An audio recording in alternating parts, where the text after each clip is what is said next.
warahmatullahi wabarakatuh. Perkenalkan, nama saya Putri Minati. Saya dari kelas 3F PGSD. Di sini saya akan menjelaskan materi tentang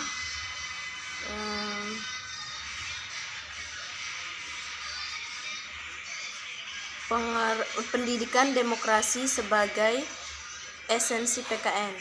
Yang pertama yaitu pengertian pendidikan demokrasi. Jadi, suatu negara yang menerapkan sistem demokrasi dimanapun berada pada dasarnya untuk melindungi hak-hak warga negaranya dan menginginkan warga negaranya memiliki wawasan, menyadari akan keharusannya serta menampakkan partisipasinya sesuai dengan status dan perannya dalam masyarakat. Yang pertama, Gandal dan Finn pada tahun 1992 menegaskan bahwa demokrasi tidak bisa mengajarkan sendiri.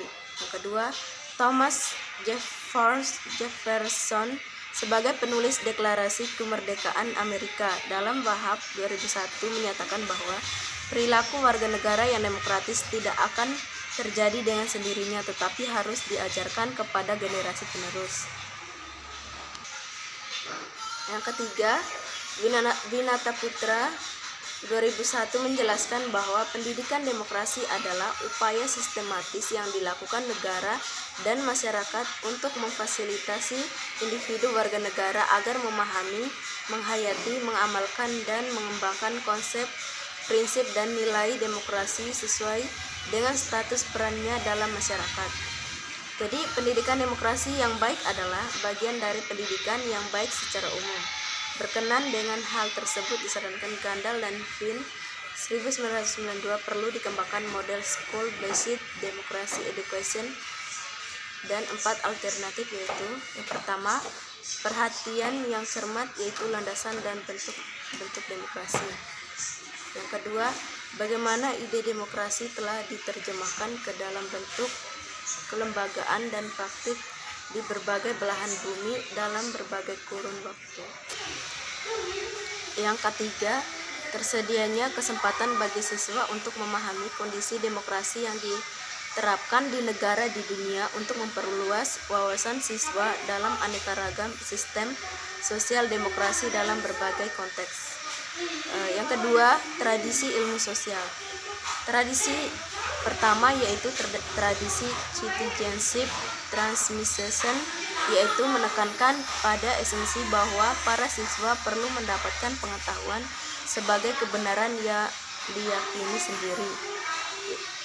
Tradisi kedua, social studies as social science atau social studies sebagai ilmu. Tradisi ini merupakan tradisi yang dimonotori oleh para sejarawan dan ahli ilmu-ilmu sosial dengan tujuan utama mengembangkan para siswa agar dapat menguasai pengetahuan, keterampilan, dan metode dari disiplin ilmu sosial sebagai sarana untuk menjadi warga negara yang efektif. Tradisi ketiga adalah social studies as reflective inquiry atau social studies sebagai reflective inquiry.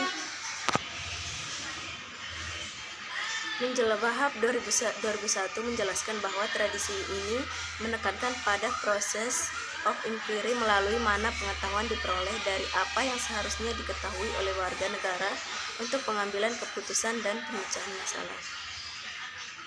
Oleh karena itu, konteks harus merupakan problem demokrasi yang aktual, sedangkan transformasinya dengan menekankan kepada terciptanya proses pembelajaran untuk mengembangkan potensi bersikap dan berperilaku demokrasi.